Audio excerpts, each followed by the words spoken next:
बायकोनंच दिली नवऱ्याच्या हत्येची सुपारी. निमित्त ठरलं प्रेम प्रकरण. प्रेम प्रकरणात अडसर आलेल्या नवऱ्याचा काटा काढण्यासाठी बायकोनंच दिली 5 लाखांची सुपारी. घटना काही साधीसुधी नाहीये, तर पुण्यातील भाजपचे विधान परिषदेचे आमदार योगेश टिळेकर यांच्या मामाच्या हत्येचे आहे. आम्ही बोलतोय सतीश वाघ यांच्या हत्या प्रकरणात समोर आलेल्या खळबळजनक माहितीबाबत. सतीश वाघ यांची हत्या नेमकी कशी झाली, त्याला प्रेम प्रकरणाची किनार नेमकी कशी होती, बायकोच नवऱ्याच्या हत्येची सूत्रधार कशी ठरली, त्याचाच हा थोडक्यात आढावा. हॅलो, मी ओमकार आणि तुम्ही पाहताय हॅलो महाराष्ट्र.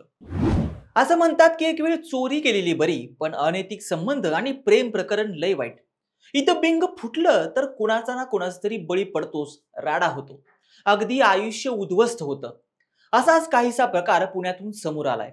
भाजपचे विधान परिषदेचे आमदार योगेश टिळेकर यांचे मामा सतीश वाघ यांच्या हत्येचा उलगडा पोलिसांनी केला असताना डोक्याला शॉट लागेल अशी खळबळजनक माहिती समोर आली.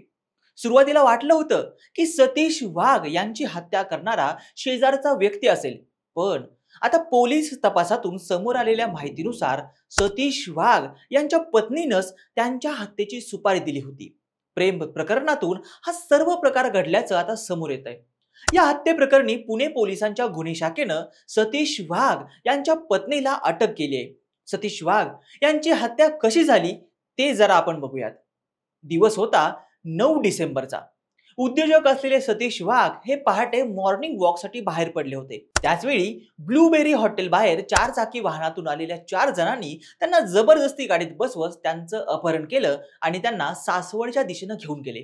त्यानंतर 72 वेळा चाकूनं वार करून त्यांचा खून करून मृतदेह उरळी कांचन परिसरात शिंदवणे घाटामध्ये फेकून दिला. या अपहरणाची घटना सीसीटीव्ही मध्ये कैद झाली.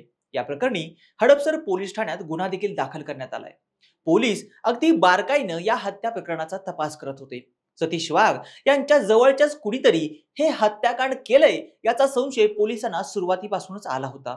पोलिसांचा हाच संशय आता खरा ठरला आणि सतीश वाघ यांची पत्नी मोहिनी सतीश वाघ हिनंच आपल्या नवऱ्याचा काटा काढण्याची सुपारी दिली होती, ही गोष्ट आता पोलीस तपासात समोर आली. शेजाऱ्यांसोबत असलेल्या प्रेम संबंधात अडसर ठरत असलेल्या नवऱ्याचा 5 लाखांची सुपारी देऊन पत्नीच सतीश वाघ यांच्या हत्येची मुख्य सूत्रधार ठरली आहे. आता या प्रकरणी मोहिनी सतीश वाघ वय वर्ष 53 राहणार फुरसुंगे यांना अटक करण्यात आली आहे.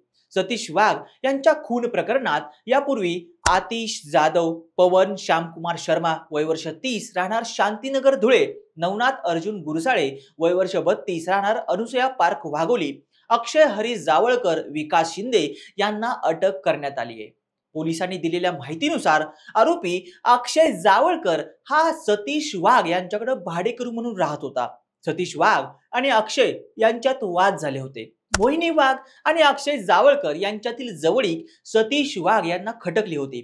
त्यामुळेच त्यांनी अक्षयला खोली सोडण्यास सांगितलं होतं. त्यानंतर सतीश वाघ यांच्या जाचाला कंटाळून मोहिनीनं अक्षयला पतीचा काटा काढायला सांगून 5 लाखांची सुपारी दिली होती. त्यानंतर अक्षयनं सुद्धा सराईत गुन्हेगार असणाऱ्या पवन शर्मा याला सुरुवातीला 1.5 लाख रुपये दिले. वाघ दररोज सकाळी फिरायला जायचे.